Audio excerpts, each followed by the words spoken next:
उस्ताद अहमद बख्श उनड़ साहब आपका बहुत बहुत शुक्रिया। उस्ताद हुसैन बख्श कादरी साहब आपका बहुत बहुत शुक्रिया, आप हमारा प्रोग्राम लाइव देख रहे हैं।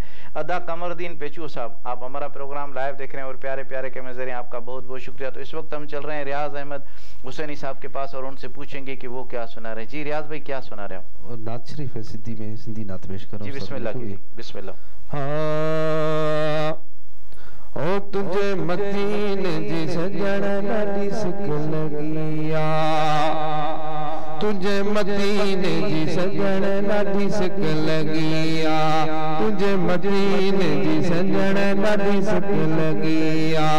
सोना अॼु सुभाणे अचां दिल में हाणे इहा तंद भगिया, तुझे मदीने जी सजण ॾाढी सिक लगिया, तुझे मदीने जी सोना ॾाढी सिक लगिया।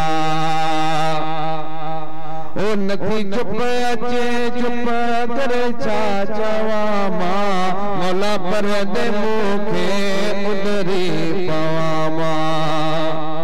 ओ नथी चुप अचे चुप, नथी चुप अचे चुप करे छा चवा मां, मौला पर दे मूंखे उधरी पवा मां, मौला पर दे मूंखे उधरी पवा मां।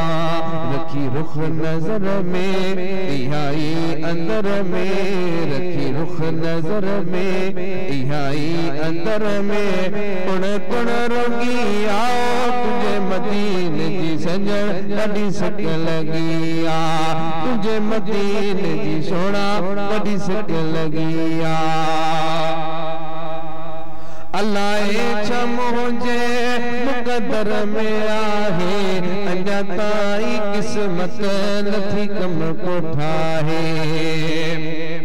अलाए छा मुंहिंजे ओ अलाए छा मुंहिंजे मुक़दर में आहे, अञा ताईं क़िस्मत नथी कम को ठाहे, अञा ताईं क़िस्मत नथी कम को ठाहे।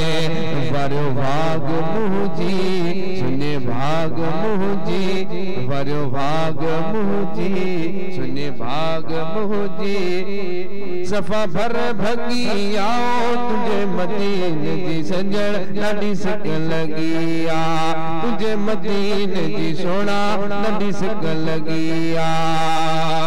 सुभान अल्लाह।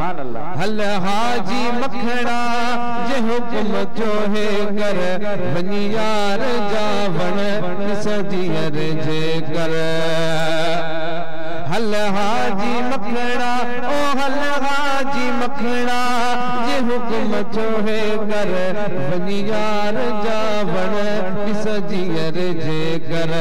एॾी हुब हुजण सां मुंहिंजी सिक सजण सां, एॾी हुब हुजण सां मुंहिंजी सिक सजण सां, अॻे खां अॻी आओ तुझे मदीने जी सोना ॾाढी सिक लगिया, तुझे मदीने जी सजण ॾाढी सिक लगिया।